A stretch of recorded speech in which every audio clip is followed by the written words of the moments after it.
The Manchester Hole Tragedy, November 2005. In November 2005, 14-year-old Joseph Leeser, along with 10 classmates, including his friends Charlie and Amy, from his school, his math teacher, and a 17-year-old volunteer caver who knew the cave system well, decided to explore the Nidderdale Caves in North Yorkshire, England.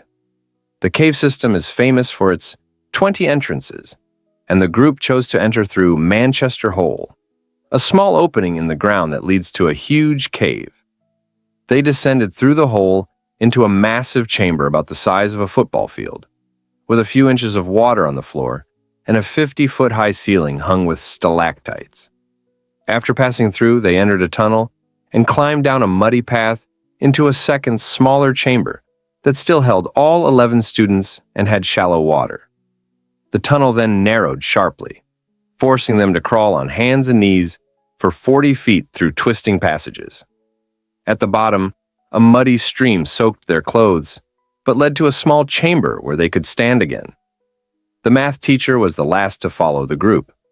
When he reached the small chamber, the guide became very worried because the water level was much higher than usual, something he had never seen before. Even though it was cold and windy outside, there was no forecast of rain. Everyone was standing in freezing water. Their boots were filled with water, and there was hardly any space to move. To make matters worse, the water kept rising, soon reaching above the knees of some students.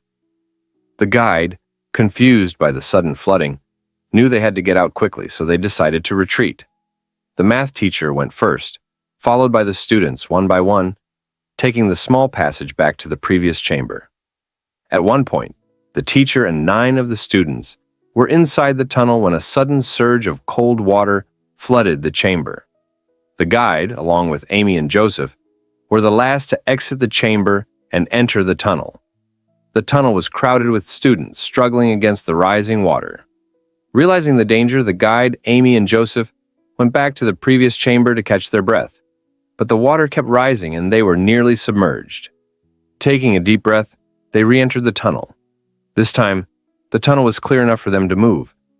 The guide led the way with Amy and Joseph following closely.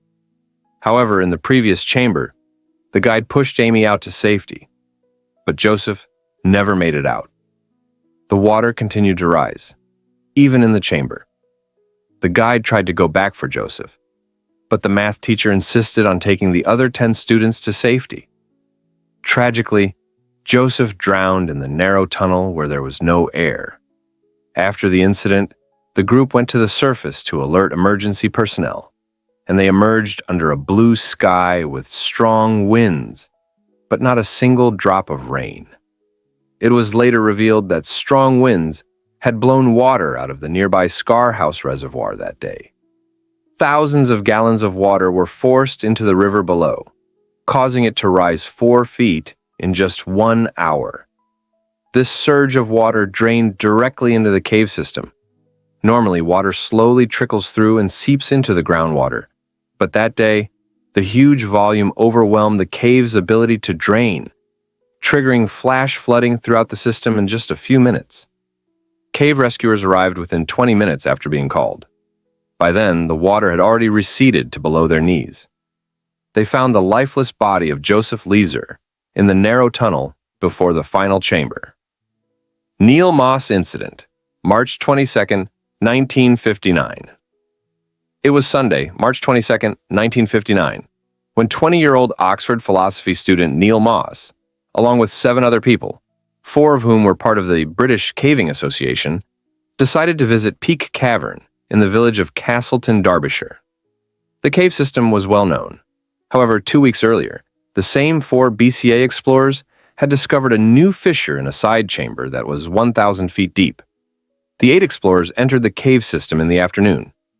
They were equipped with ropes, lamps, helmets, and other necessary caving materials.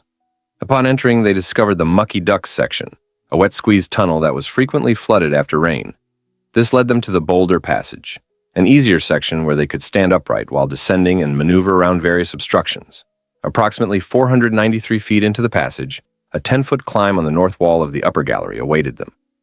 High above the steep, muddy slopes was Pickering Passage, a long, narrow crawl space where you had to stretch your whole body to move through. It concluded with an awkward bend and a muddy sump. Above the eye hole, just large enough to accommodate a human body, lay the next challenge. Entering a siphon and a traverse system was only allowed for fully certified cave divers. Regardless, they decided to enter the system at Freedman Sink and planned to exit at Catfish Hotel. They started their dive at 11:17 a.m., each diver equipped with 2 air tanks, both filled to 3,800 psi. Since the tunnels were about 100 feet deep, roughly 4 atmospheres of pressure, the air was compressed to 1/4 of its original volume and consumed at 4 times the surface rate. They all carried both primary and backup light sources, as well as dive computers to track their depth, heart rate, movement, and time. Additionally, William and Harry had a GoPro on their head to document the entire dive. William and Harry took the lead, with their dads following closely behind. The gentle pull of the water from Freedman Sink helped them cover the 1,700-foot distance to Catfish Hotel. After the first 900 feet, they came to an exit line at Sioux Sink. A rope tied to a rock marked the spot, and light from the surface was seeping into the tunnel. This exit was meant for emergencies only because it wasn't set up for divers, but for campers. Their planned exit, Catfish Hotel, was 700 feet away.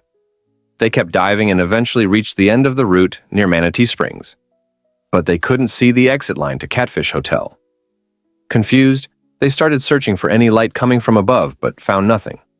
Fathers and sons teamed up and decided to return by following the line. At that moment, George had 3,000 psi of air remaining, which was enough to exit safely. However, the return trip turned out to be more difficult than expected. They were moving against the current, so their air consumption increased rapidly as their breathing went up. Finally, George spotted the exit at Sioux Sink and noticed light leaking from the surface. George and his son William emerged from the system at 12 p.m. However, their friends didn't make it out. Something had gone wrong. William wanted to dive back down to find Harry and Jack, but George insisted on calling 911 instead. Harry and Jack had apparently missed the exit at Sioux Sink. Their lighting equipment washed out the natural light leaking from the surface, and boulders further blocked it, so they didn't see the exit. They continued diving desperately for another 20 minutes, searching for any exit. Finally, Harry spotted the light at Freedman Sink. Rushing ahead along the guideline, he looked back to see his dad's camera light following him. Harry managed to exit the system at 12:20 p.m. with one tank completely empty and the other below 1,500 psi, but his father Jack did not emerge. William and George met up with Harry at Freedman Sink, and they talked about why they had missed the exit at Catfish Hotel. They later realized there was no upline leading to Catfish Hotel. Deep inside the cave, they could see light from the surface, but it was partly blocked by a 10-foot deep passage arranged in a double L shape, a detail they wouldn't have known without prior experience. In fact, many divers enter through Catfish Hotel and exit at Freedman Sink because it's easier, even though they have to dive against the current. Cave rescuers arrived around 12:50 p.m. and found Jack's lifeless body just 100 feet from the exit at Freedman Sink. Both of his tanks were completely empty. He had traveled 3,400 feet through the system and ran out of air in the last 100 feet. His final movement was recorded at 12:17 p.m., just 3 minutes before his son surfaced and 17 minutes after his friend surfaced at Sioux Sink. If you like this video, subscribe, like, and leave a comment.